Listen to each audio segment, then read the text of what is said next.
perkenalkan nama saya Lutfia Hanun dengan NIM 250302025. Dan saya Nurfara Dwi-Adelia dengan NIM 250302031. Dan saya Maria Ulfa dengan NIM 250302010. Di sini kita akan membahas materi bab 5 yaitu manajemen dan eksekutif. Yuk simak videonya.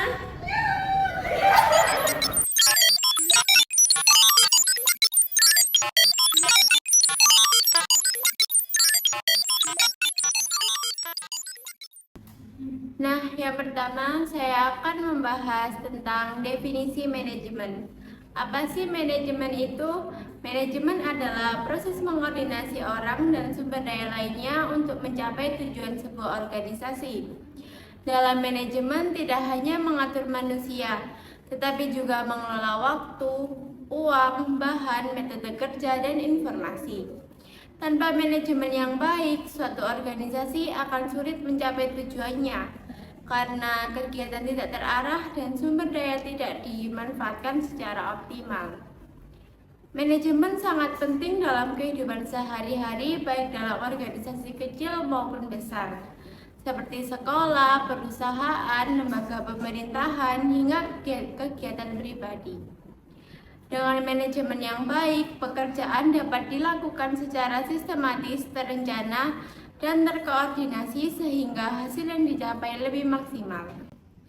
Nah, selanjutnya ada definisi manajer. Sementara manajer adalah orang yang melakukan proses manajemen tersebut dan bertanggung jawab atas hasil kerja orang lain. Sementara manajer adalah orang yang melakukan proses manajemen tersebut dan bertanggung jawab atas hasil kerja orang lain. Selain itu, manajer juga berperan dalam pengembalian keputusan, penyelesaian masalah, serta menjaga kerjasama dan komunikasi yang baik dalam organisasi. Keberhasilan atau kegagalan suatu organisasi sangat dipengaruhi oleh kemampuan manajer dalam memimpin dan mengelola sumber daya yang ada.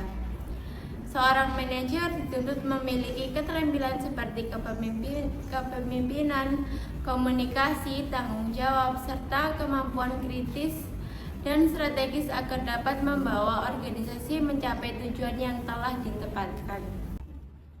Selanjutnya ada 4 sumber daya utama dalam manajemen. Dalam menjalankan kegiatan manajemen, organisasi membutuhkan berbagai sumber daya agar tujuan dapat tercapai secara efektif dan efisien. Sumber daya utama ini harus dikelola dengan baik oleh manajer karena sangat menentukan keberhasilan organisasi. Adapun 4 sumber daya utama dalam manajemen adalah: yang pertama ada sumber daya material. Sumber daya material adalah sumber daya fisik yang berwujud yang digunakan oleh organisasi. Sumber daya ini meliputi bahan baku, mesin, peralatan, gedung, tanah, serta perlengkapan kerja lainnya. Tanpa adanya sumber daya material, kegiatan produksi maupun operasional tidak dapat berjalan dengan lancar. Pengelolaan sumber daya material harus dilakukan secara efektif agar tidak terjadi pemborosan, kerusakan, atau kekurangan bahan. Manajer bertanggung jawab memastikan ketersediaan material sesuai kebutuhan serta menjaga kualitasnya agar dapat mendukung pencapaian tujuan organisasi. Contohnya, sebuah perguruan tinggi atau universitas menggunakan buku, bangunan kelas, meja, dan komputer untuk mendidik siswanya. Yang kedua ada sumber daya manusia. Sumber daya ini mungkin sumber yang paling penting dari setiap organisasi. Beberapa perusahaan hidup dengan filosofi bahwa karyawan mereka adalah aset mereka yang paling penting. Tanpa manusia, sumber daya lainnya tidak dapat dimanfaatkan secara optimal. Pengelolaan sumber daya manusia mencakup proses rekrutmen, pelatihan, pembangunan, motivasi, serta penilaian kerja. Manajer harus mampu mengarahkan dan membina SDM agar bekerja secara produktif, disiplin, dan bertanggung jawab demi kemajuan organisasi. Contohnya perusahaan Southwest Airlines. Southwest memperlakukan karyawannya dengan rasa hormat dan perhatian yang sama seperti yang diberikan kepada penumpangnya. Yang ketiga ada sumber daya keuangan. Sumber daya keuangan adalah dana yang digunakan oleh organisasi untuk memenuhi kewajibannya kepada investor dan kreditor. Dana ini digunakan untuk membeli bahan, membayar gaji karyawan, biaya produksi, serta kebutuhan lainnya. Keuangan merupakan faktor penting karena berkaitan langsung dengan kelangsungan hidup organisasi. Pengelolaan sumber daya keuangan harus dilakukan secara transparan dan bertanggung jawab. Manajer keuangan berperan dalam menyusun anggaran, mengatur pengeluaran, serta memastikan dana digunakan secara efisien agar organisasi mampu memenuhi kewajibannya kepada investor, kreditur, dan pihak lain. Contohnya, sebuah toko 7-Eleven memperoleh uang dari pelanggan di counter kasir dan menggunakan sebagian uang untuk membayar pemasok. Dan yang keempat ada sumber daya informasi. Banyak organisasi semakin menyadari bahwa mereka tidak mampu untuk mengabaikan informasi.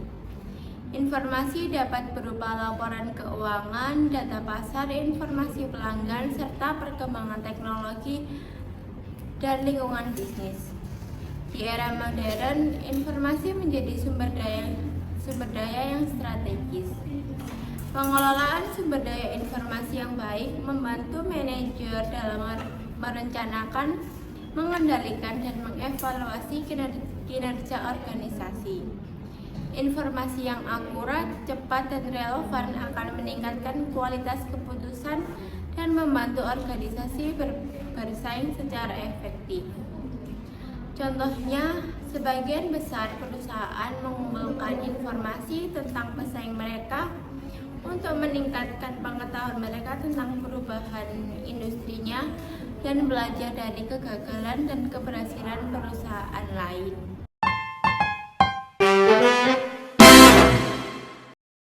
Baik, selanjutnya saya akan menjelaskan tentang fungsi-fungsi dasar manajemen. Manajemen memiliki peranan yang sangat penting dalam suatu organisasi atau perusahaan karena melalui manajemen yang baik, tujuan dapat dicapai secara efektif dan efisien. Secara umum, fungsi dasar manajemen terdiri dari 4 fungsi utama, yaitu perencanaan atau planning, pengorganisasian atau organizing, kepemimpinan dan motivasi atau leading, serta pengendalian atau controlling. Yang pertama, perencanaan atau planning. Perencanaan merupakan fungsi awal dan paling mendasar dalam manajemen.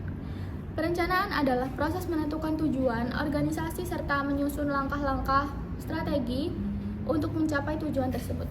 Dalam perencanaan, seorang manajer harus menjawab beberapa pertanyaan penting seperti apa tujuan yang ingin dicapai, kapan tujuan tersebut harus tercapai, bagaimana cara mencapainya, dan siapa yang bertanggung jawab melaksanakannya.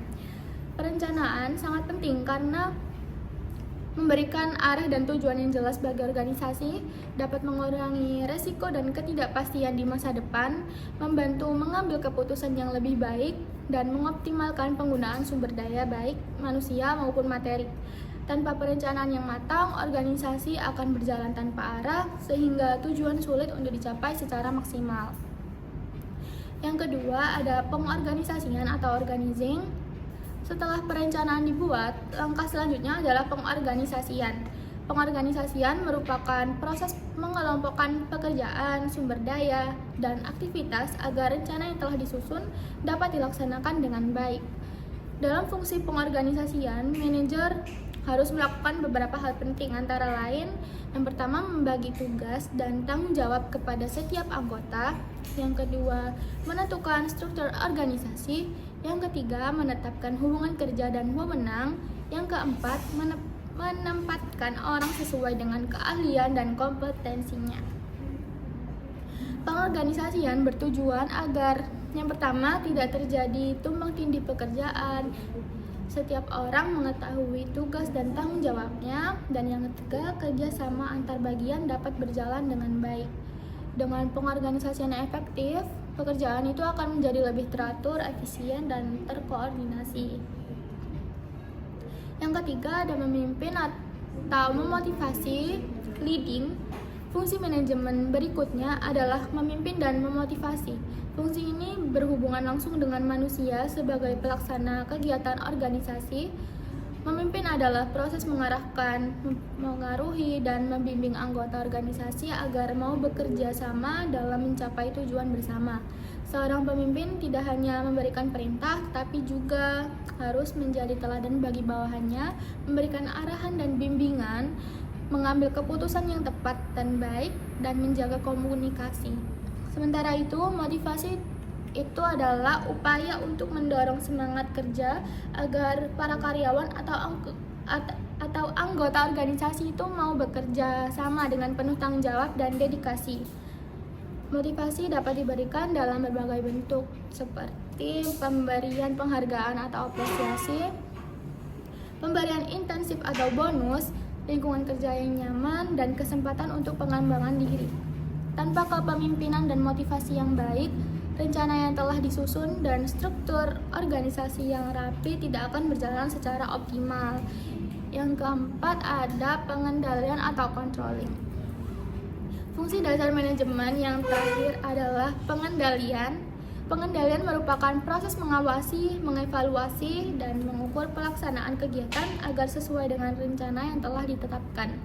Dalam fungsi pengendalian, manajer kalau bisa melakukan beberapa langkah, yaitu menetapkan standar atau tolak ukur kinerja, membandingkan hasil kerja dengan standar yang telah ditentukan, mengidentifikasi penyimpangan atau kesalahan, dan mengambil tindakan korektif atau perbaikan.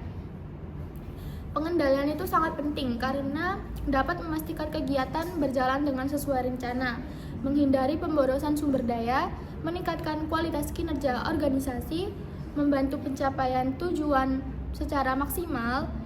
Dengan adanya pengendalian yang baik, organisasi itu dapat mengetahui apakah kegiatan yang dilakukan itu sudah sesuai dengan tujuan atau perlu dilakukan perbaikan atau evaluasi. Keempat fungsi manajemen tersebut saling berkaitan dan tidak dapat dipisahkan. Perencanaan yang baik harus diikuti dengan pengorganisasian yang tepat, kemudian dilaksanakan melalui kepemimpinan yang efektif dan diawasi melalui pengendalian. Jika salah satu fungsi tidak berjalan dengan baik, maka fungsi yang lain juga akan terganggu sehingga tujuan organisasi sulit tercapai. Sebagai kesimpulan, fungsi-fungsi dasar manajemen merupakan elemen penting dalam menjalankan suatu organisasi. Dengan menetapkan perencanaan, pengorganisasian, kepemimpinan, dan pengendalian secara optimal, organisasi dapat mencapai tujuannya secara efektif dan efisien.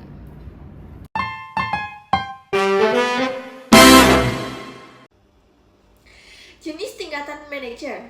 Pada dasarnya, dalam sebuah organisasi atau perusahaan, manajer dibagi dalam beberapa tingkat. Pembagian ini bertujuan agar proses pengelolaan organisasi dapat berjalan secara terstruktur, efektif, dan juga terarah. Tingkatan manajer menunjukkan tingkat tanggung jawab, wewenang, serta ruang lingkup pengambilan keputusan yang dimiliki oleh seorang manajer. Secara umum, terdapat 3 tingkatan manajer, yaitu manajer puncak, manajer menengah, dan manajer lini pertama. 1. Manajer puncak atau top manager. Manajer puncak atau top manager adalah tingkatan manajemen tertinggi dalam sebuah organisasi. Manajer pada level ini bertanggung jawab terhadap arah, visi, dan masa depan organisasi secara keseluruhan. Tugas utama manajer puncak adalah yang pertama, yaitu menentukan visi misi dan tujuan organisasi. Yang kedua, yaitu menyusun kebijakan dan strategi jangka panjang. Yang ketiga, mengambil keputusan yang berdampak terhadap organisasi. Dan yang terakhir, yaitu mengawasi kinerja organisasi secara umum. Manajer puncak tidak terlihat dalam kegiatan operasional sehari-hari, melainkan lebih fokus pada perencanaan strategis dan pengambilan keputusan besar. Contoh jabatan manajer puncak antara lain yang pertama yaitu CEO yang bertanggung jawab atas keseluruhan operasional dan strategi perusahaan. Yang kedua ada CFO yang mengelola keuangan dan finansial perusahaan. Dan yang ketiga ada COO yang mengawasi kegiatan operasional perusahaan. Keputusan yang diambil oleh manajer puncak akan menjadi pedoman bagi seluruh tingkatan manajemen yang ada di bawahnya. Yang kedua yaitu manajer menengah atau middle manager. Manajer menengah merupakan penghubung antara manajer puncak dengan manajer lini pertama. Peran manajer menengah adalah menerjemahkan strategi dan kebijakan dari manajemen puncak menjadi rencana yang lebih operasional. Tugas manajer menengah antara lain yang pertama yaitu menyusun rencana kerja berdasarkan kebijakan manajemen puncak. Yang kedua yaitu mengkoordinasi kegiatan antar departemen. Yang ketiga, mengawasi kinerja manajer lini pertama. Dan yang terakhir yaitu melaporkan hasil kerja dan kendala kepada manajer puncak. Manajer menengah merupakan peran yang sangat penting karena mereka memastikan bahwa strategi perusahaan benar-benar dapat dilaksanakan di lapangan. Contoh jabatan manajer menengah yaitu ada manajer departemen, manajer area, dan section manager. Keberhasilan atau kegagalan pelaksanaan strategi seringkali sangat bergantung pada efektivitas manajer menengah. Yang ketiga yaitu manajer lini pertama atau first line manager. Manajer lini pertama adalah manajer yang paling dekat dengan karyawan operasional. Mereka bertanggung jawab langsung dalam mengawasi dan mengkoordinasi pekerjaan sehari-hari karyawan. Tugas manajer lini pertama meliputi mengatur jadwal kerja karyawan, mengawasi pelaksanaan tugas operasional, memberikan arahan dan instruksi langsung, dan menilai kinerja karyawan. Manajer lini pertama berperan penting dalam memastikan bahwa pekerjaan berjalan sesuai dengan standar yang telah ditetapkan oleh manajemen. Contoh jabatan manajer lini pertama yaitu ada supervisor, mandor, dan juga superintendent. Manajer lini pertama juga menjadi penghubung langsung antara karyawan dan manajemen, sehingga keterampilan komunikasi sangat dibutuhkan. Selanjutnya yaitu ada bidang spesialis manajer. Selain pembagian berdasarkan tingkatan, manajer juga dapat dibedakan berdasarkan bidang spesialisnya. Setiap manajer memiliki fokus dan tanggung jawab sesuai dengan bidang yang dikelolanya.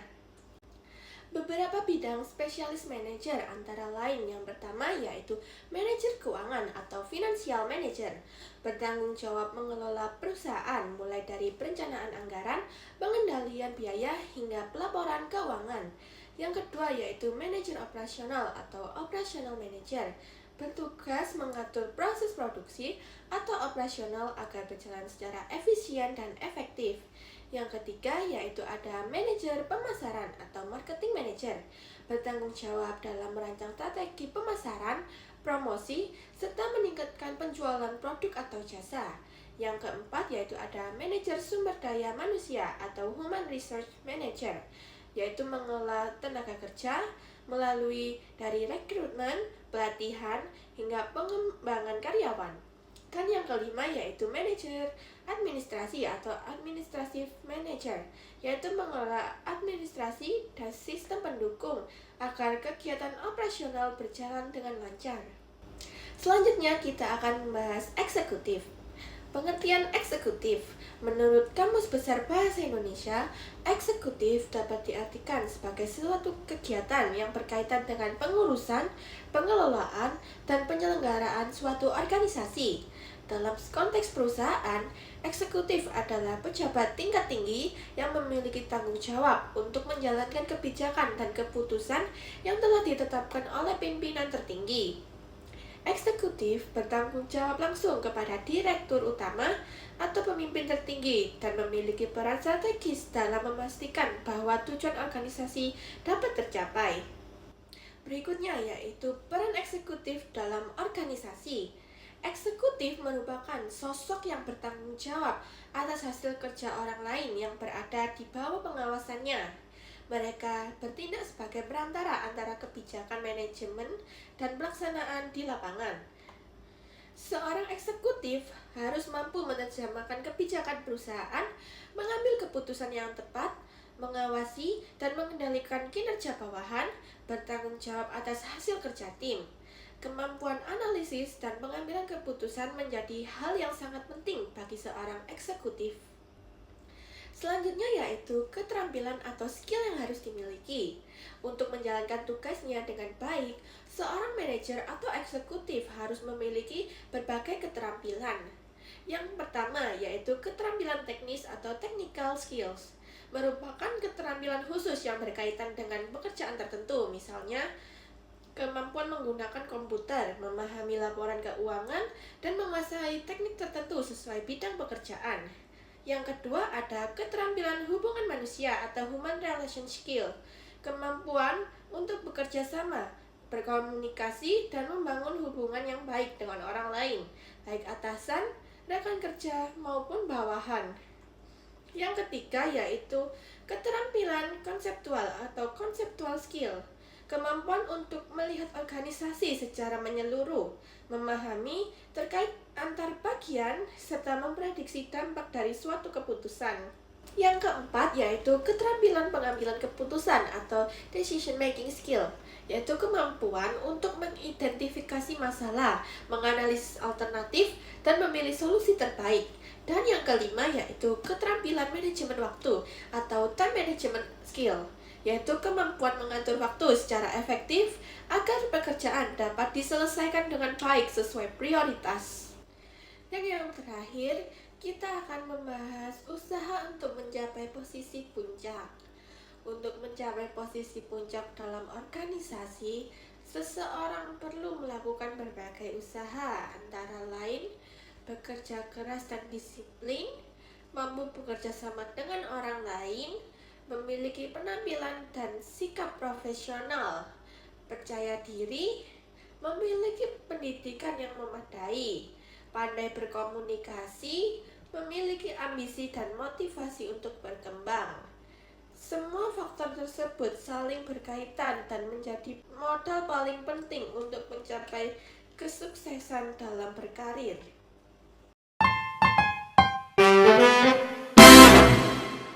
Sekian video dari kami. Terima kasih sudah menonton dan semoga bermanfaat. Wassalamualaikum